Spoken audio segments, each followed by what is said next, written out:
언젠가 퀸스 크리미널 코트에 다녀온 적이 있습니다. 어떤 분이 가벼운 시비가 걸려서 법원에 가는 길에 혼자 가기 여러 가지 불편하니까 저와 함께 동행하기를 원해서 갔던 적이 있습니다. 한국에서도 법원에 갈 일이 없었던 저로서는 처음 가는 미국 법정이 매우 낯설고 또 긴장이 되었습니다. 특히 이제 법원에는 왠지 모를 그런 무게감이 있는 곳이지 않습니까? 그들이 정해진 규칙이 매우 까다롭고 철저하거든요. 예를 들어서 법원은 재판 중에는 신문을 본다든지 잡담을 한다든지 무엇을 먹거나 마시지 못합니다. 심지어는 모자도 쓰지 못하게 하는 것이 법정이더라고요. 이를 따라야만 그곳에 입장할 수 있고, 그렇지 않으면 그 법정에서 쫓겨나는 것을 보면서 이 법치주의가 완성된 이곳은 법원의 무게가 참 대단하다라는 그런 느낌을 받았습니다. 근데 그곳에 있으면서 재미난 경험을 하나 했는데요. 한참 재판이 진행 중다가 갑자기 재판이 중지가 되는 겁니다. 재판이 중지되니까 판사는 재판석에 앉아서 신문을 보기 시작했고, 검사는 기소에 관한 그런 기소장을 이렇게 들추고 있습니다. 변호사들은 서로 모여서 이렇게 잡담을 하고 있었고요. 그 시간 한 5분 정도 되었던 것으로 제 기억에 있습니다. 무슨 일인가 하고 봤더니 법원 서기가 화장실을 가느라고 재판이 중단된 겁니다. 쉽게 볼 수 없는 장면이었지만 그 장면이 매우 제게 인상적으로 다가왔습니다. 그리고 느낀 점은 법원에서 서기가 참 중요하구나. 재판을 기록하는 서기가 얼마나 중요한 자리인가라고 하는 사실을 알았습니다. 그렇죠.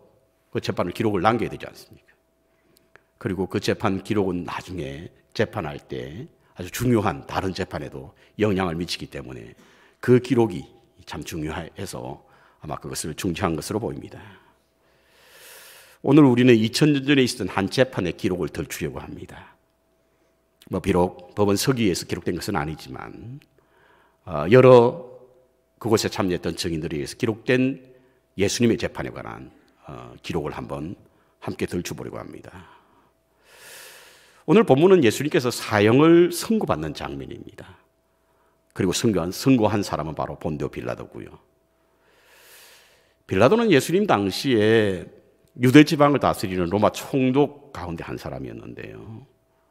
당시에 이 로마가 팔레스타인 전 지역을 이제 통치하게 될 때에 그때 통치하는 나라가 여럿 있었고 그 나라를 통치하기 위해서 13명의 총독을 두었다라고 교회사는 기록되고 있습니다.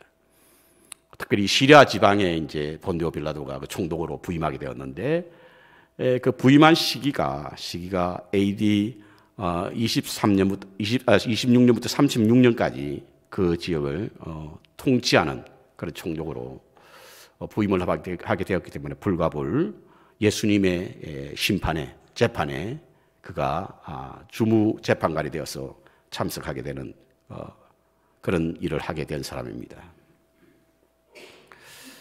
그런데 하나님의 아들인 예수님, 메시아를 죽인 사람으로 그는 기록에 남겨져 있습니다. 기록에만 남겨져 있을 뿐만 아니라 전 세계 교회가 매주일 사도신경으로 하나님 앞에 고백할 때마다 그를 메시아를 죽인 사기자 이렇게 고백하고 있습니다. 그런데 과연 메시아를 죽인 사람이 빌라도 뿐이겠습니까? 아닙니다, 여러분. 그에 의해서 십자가형에 선고되었지만 공범자가 있었습니다. 그 사람들은 오늘 본문에 나오는 세 종류의 사람이에요. 유대인, 제사장, 그리고 빌라도입니다. 그 빌라도는 주범이었고 유대인과 제사장은 종범입니다. 제 이름과 똑같은 종범이에요. 저는 오늘 그 사람들을 보면서 우리들도 십자가의 못을 박는 공범자가 아닐까? 혹시 주님의 십자가에 함께 참여한 그런 메시아를 죽인 공범자일 수 있지 않을까라는 생각을 해보면서 오늘 이 말씀을 함께 나누려고 합니다. 첫 번째 공범자는 누구냐면 바로 무지한 백성들이었습니다. 본문에는 유대인이라고 불려지는 사람입니다. 이들이 예수님을 죽이라, 예수님을 죽이라, 예수님을 죽이라 이렇게 이야기하고 있습니다. 죽이라고. 빌라도가 위협이 될 만큼 큰 소리로 외쳤다고 성경 기록하고 있습니다. 죽이라. 그런데 이들이 어떤 사람이었습니까, 여러분? 불과 오늘 재판이 있기 나흘 전에 예수님이 예루살렘 성으로 들어오실 때에 종려나무 가지를 흔들며 다윗의 자손으로 오시는 이여 높은 곳에서 호산나라고 하며 주님을 맞이했던 사람이 바로 이들이었습니다. 마치 왕의 대관식을 연상하는 듯 수많은 인파가 모여서 지축이 흔들릴 만큼이나 큰 소리로 주님을 맞이했던 그들이 바로 오늘 주님을 죽이라고 외치는 그들이었습니다. 종려나무 가지를 흔들었던 손에 돌이 들려져 있는 거예요. 그리고는 주님을 죽이라고 고함을 지르고 있는 겁니다. 왜죠? 그들의 무지함 때문입니다. 무지함. 예수님에 대해서 잘 몰랐기 때문입니다. 사실은 유대인들이 기대했던 왕은요, 자신들을 압제하고 있는 로마 군사들을 물리치고 로마 정부로부터 해방하여 그야말로 독립을 얻기 위한 왕을 그들은 기다렸습니다. 예수님은 충분히 그와 같은 능력을 소유하신 분이셨고요. 공생의 기간 내내 그와 비슷한 말씀을 하셨으며 또한 그와 같은 표적과 기적을 행하기도 하셨습니다. 그래서 주님이 들어오실 때에 다윗의 자손으로 오시는 이여 높은 곳에서 호산나 있거든요. 다윗의 자손의 의미가 뭡니까? 다윗은 가장 큰 부귀와 영화를 누리며 당시에 부국강성했던 왕이 바로 다윗이었습니다. 그때 그 시절을 그리워하는 거예요. 그 후손이 바로 예수님이시고 그 예수님이 자신들에게 해방을 시켜줄 자로 여기며 주님을 맞이하게 되었습니다. 가룟 유다도 그랬지 않습니까? 그래서 주님을 따랐던 것이죠. 하지만 예수님께서 예루살렘 입성한 이후의 행적을 보면 그들은 저기 실망하게 되었습니다. 로마 정부에 대항하기보다는 그들이 오랫동안 전통적으로 유지해왔던, 지켜왔던 장로들의 유전과 교회의 규칙을 위협하는 듯한 그런 발언을 서슴지 않는 것입니다. 칼끝이 로마 정부로 향하고 로마 군사로 향할 것으로 기대했던 그들의 칼끝이 자신의 유대 사회로 향한다는 생각이 들었을 때 그들은 주님으로부터 등을 돌리기 시작했고, 기대가 실망으로 바뀌자 그들의 분노는 극에 달했고 결국에는 예수님을 십자가에 못 박으라고 외치고 있는 겁니다. 물론 어떤 사람은 예수님이 십자가에 달리시면 무엇인가 할 것이라고 하는 기대 때문에 십자가에 못 박으러 했던 사람들이 있을지도 모릅니다. 하지만 그들은 분명 주님을 몰랐던 겁니다. 주님에 대한 무지가 바로 주님을 십자가에 못 박으라고 외치는 그런 십자가에 달리게 하신 사람들의 공범자가 되었던 겁니다. 예수님의 가르침과 사역은요, 하나님 나라의 것입니다, 여러분. 오해하지 마시기 바랍니다. 우리가 이 땅 위에 잘 살고 평안하고 건강하게 사는 것은요, 궁극적으로 하나님의 나라를 위한 거예요. 이 땅 위의 것이 아닙니다.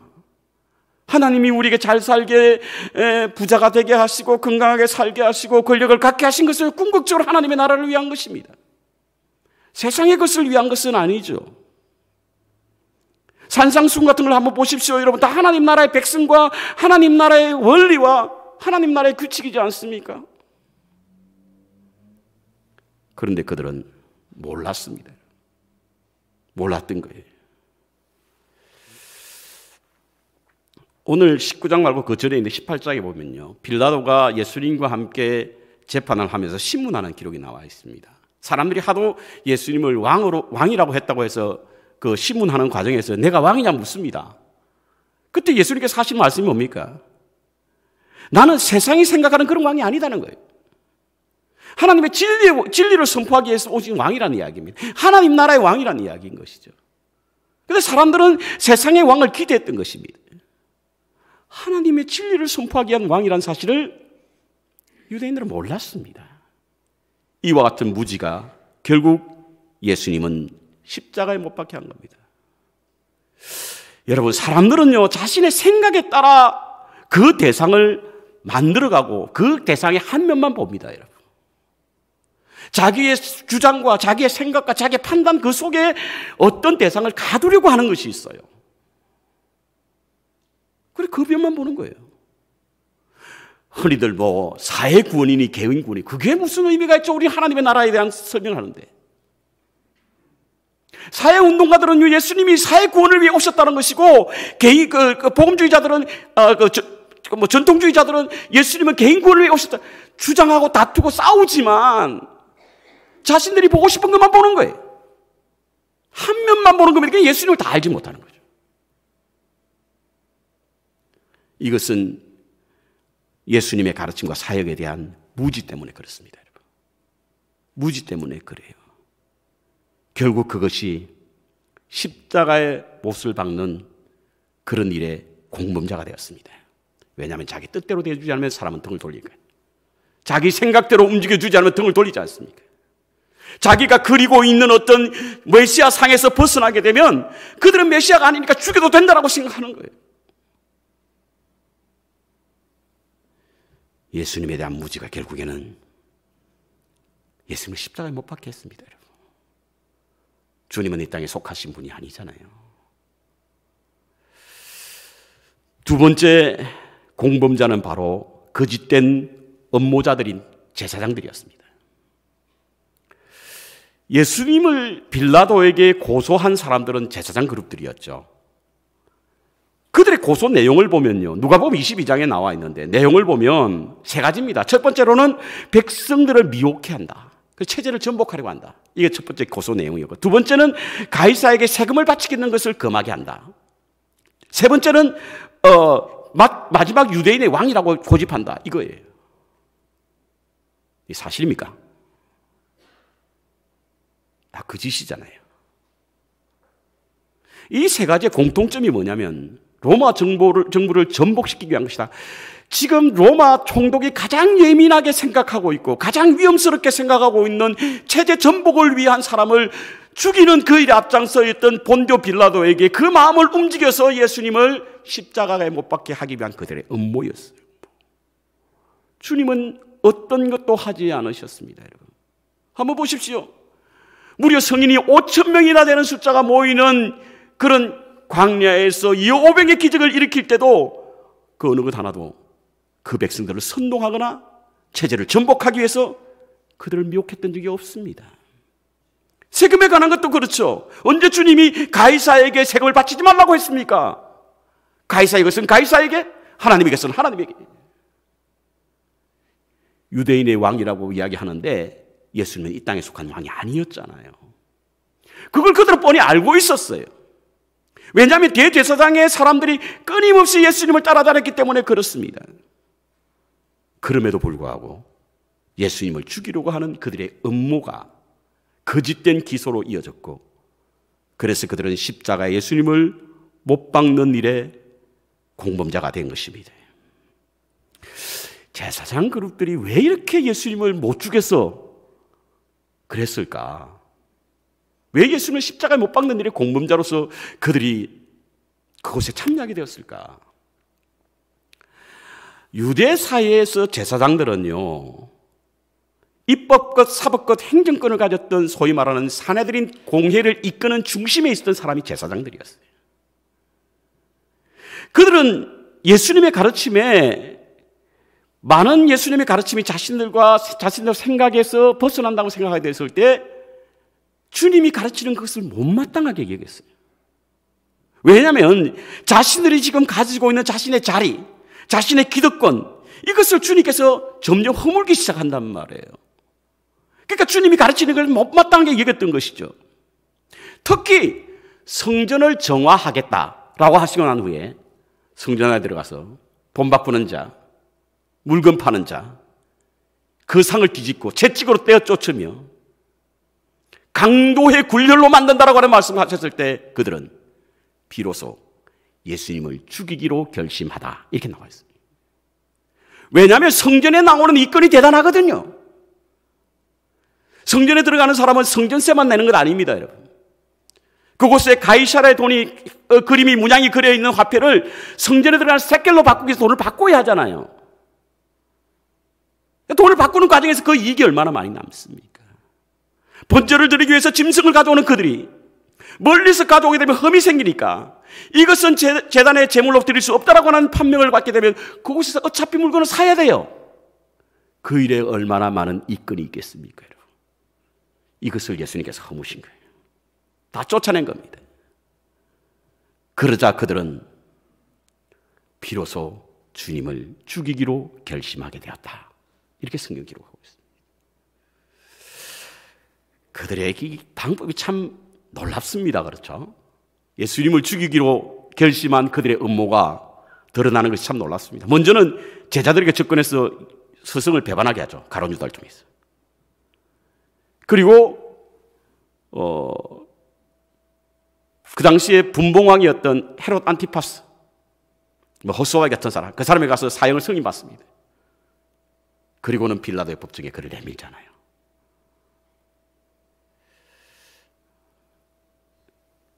하나님이 성전을 잘 관리하라고 위임했던 권리를 자신들의 특권으로 여기고 그 기득권을 지키려고 그들은 결국 메시아시여 하나님의 아들인 예수님을 십자가에 못 박는 그 일에 공범자로 주님을 십자가에 내몰았던 겁니다.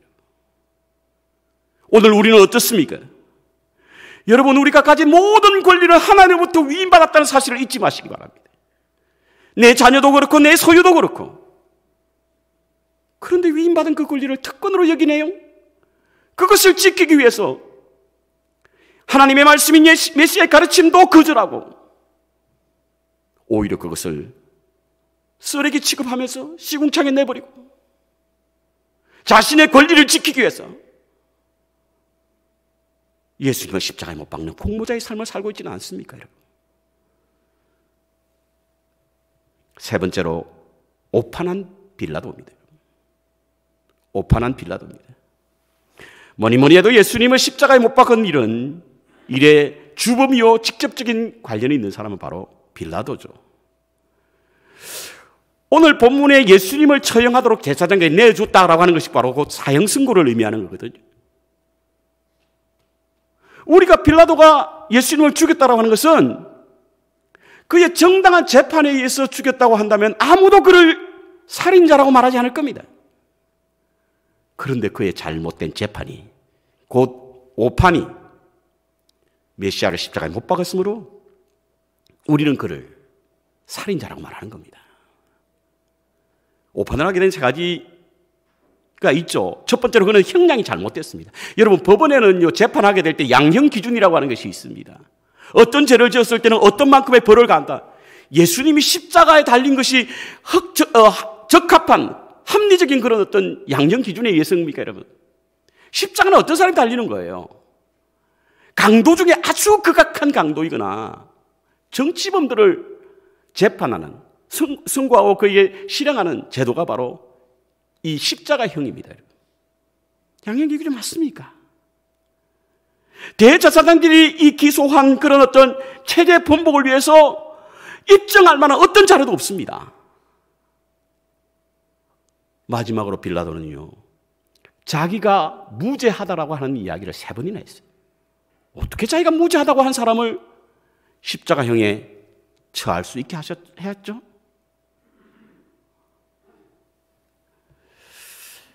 그것 때문에 우리는 빌라도의 재판이 잘못된 재판이요, 빌라도의 오판으로 인해서 메시아가 죽임을 당했다라고 말하는 겁니다. 빌라도가 살인자라고 말하는 거예요. 그렇다고 하면 제사장들이 왜 예수님이 무고한 줄 알면서도 십자가에 못 박는 일에 그가 내어 죽었을까? 사형 선고를 하게 되었을까? 그 첫 번째 이유는 바로 사람들의 소리 때문입니다. 사람들의 소리. 사람들은요, 오늘 본문에도 나옵니다만 소리 질려, 큰 소리로, 그리고 사람들의 소리가 그를 이겼다. 마태복음 이렇게 나옵니다. 여기서 말하는 소리라고 하는 것은 군중들의 소리를 말하는 것인데요, 군중들이 가진 힘, 권력을 의미하는 겁니다. 그러니까 이 재판은 진실에 근거한 재판이 아니라 사회가 가진 힘, 사람들이 가진 권력, 그것에 의해서 재판이 진행되게 되었고 결국 예수님은 십자가에 달려 돌아가야 하심으로 잘못된 재판을 하게 되었다는 겁니다. 역사가들에 의하면 빌라도가 머물렀던 곳은 가이사라입니다. 가이사라. 여러분 지중해 가보신 분들은 지중해를 따라서 올라가는 그 가이사라가 거기인데, 그곳에서 유월절을 맞아서 큰 백성들의 밀란이 일어난다는 소문 때문에 빌립보에 있던 빌라도가 그 총독을 예루살렘으로 옮겼습니다. 거리가 한 35km 되는데 굉장히 그 먼 거리죠.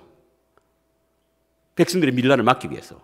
그런 소문이 있었기 때문에, 그런 소문이 사람들의 소리에서 실제로 들리기 시작하는 겁니다.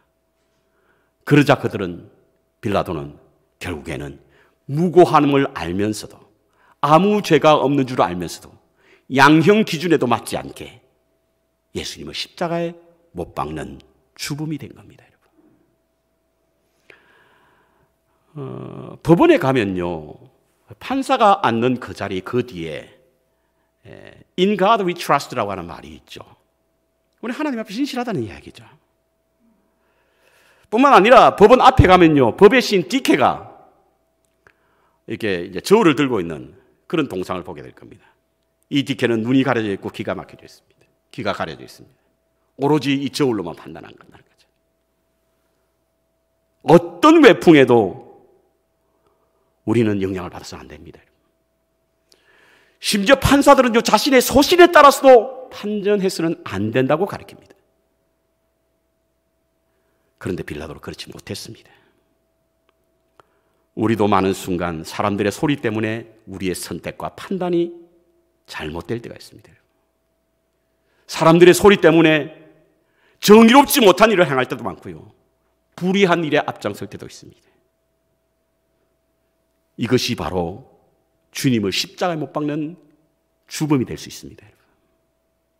두 번째로 자기 자리의 위협 때문에 그렇습니다. 마태복음 27장에 보면요, 빌라도의 아내 이야기가 나옵니다. 빌라도의 아내가 꿈을 꾸고는 빌라도에 가서 예수님을 좋은 사람, 옳은 사람, 그리고 무험한 사람이라고 이야기해요. 이 무험하다는 뜻은요, 당시에는 신이다라고 하는 말의 관용어입니다. 그러니까 빌라도의 아내가 예수님을 보고 그는 신이다, 메시아다라고 하는 것을 알려준 거예요. 빌라도는 이미 그 이야기를 들었습니다. 일정 부분 예수님이 메시아일 수 있다라는 생각을 하게 된 거죠. 그래서 그는 나는 그에게 아무 죄도 찾지 못했다라고 말을 했고 십자가에 못 박는 일에 자신의 손을 씻었습니다. 그럼에도 불구하고 오늘 본문에 보니까 예수님을 제사장들이 넘기네요. 사형 선고를 하게 되네요. 왜죠? 오늘 12절에 그 이유가 나와 있는데요, 본문에는 예수님을 놓아주면 당신은 가이사의 충신이 아닙니다.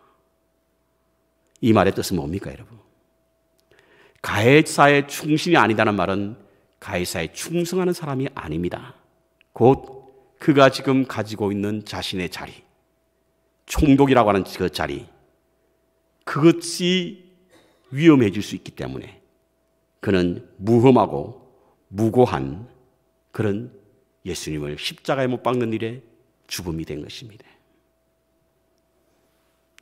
양심에 반하는 잘못된 재판을 하게 된 것은 바로 자신에게 돌아올 불이익 때문에, 그리고 그가 당하게 될 자신의 자리의 위협 때문에 그는 결국 진리를 외면하게 된 그런 총독이었습니다.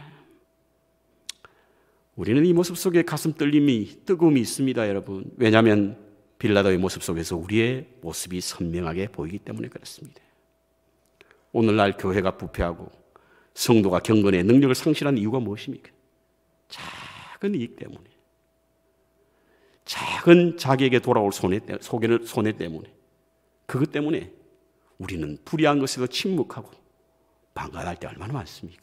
마치 빌라도처럼 말입니다. 분명히 잘못된 일인 줄 알매도 불구하고 이해관계 때문에 자기의 자리가, 자기의 위치가 흔들릴까 봐 또 한 번의 십자가를 못 박는 일에 죽음이 될 수가 있습니다. 세 번째로 그는 용기가 없었기 때문에 그렇습니다. 용기가 없었기 때문에. 요한복음 18장에 19장에 보면요, 빌라도가 무리에게 7번에 왔다 갔다 합니다. 이 말이 무슨 뜻이냐면 빌라도가 있는 곳은 이방의 땅이지 않습니까? 그런데 이스라엘 백성들은 절기 때는 이방 땅을 밟지 않거든요. 빌라도가 있는 법정에 제사장들이나 백성들이 들어갈 수 없습니다. 그러니까 빌라도가 왔다 갔다 한 거예요. 왜 왔다 갔다 했느냐면 예수님을 들여다보니까 죄가 없단 말이에요. 도무지 십자가에 못 박을 만한 죄를 발견하지 못했어요. 그러니까 설득하기 위해서 왔다 갔다 한 거예요. 설득하기 위해서. 그러면서 결국에는 어떻게 결정합니까? 십자가를 못 박게 하죠. 왜죠? 그의 용기 없음 때문입니다. 빌라도의 성품을 보면 비교적 온화하고 우유부단한 성격을 가진 것 같아요. 그러니까 백성들에서 막 휘둘리는 겁니다.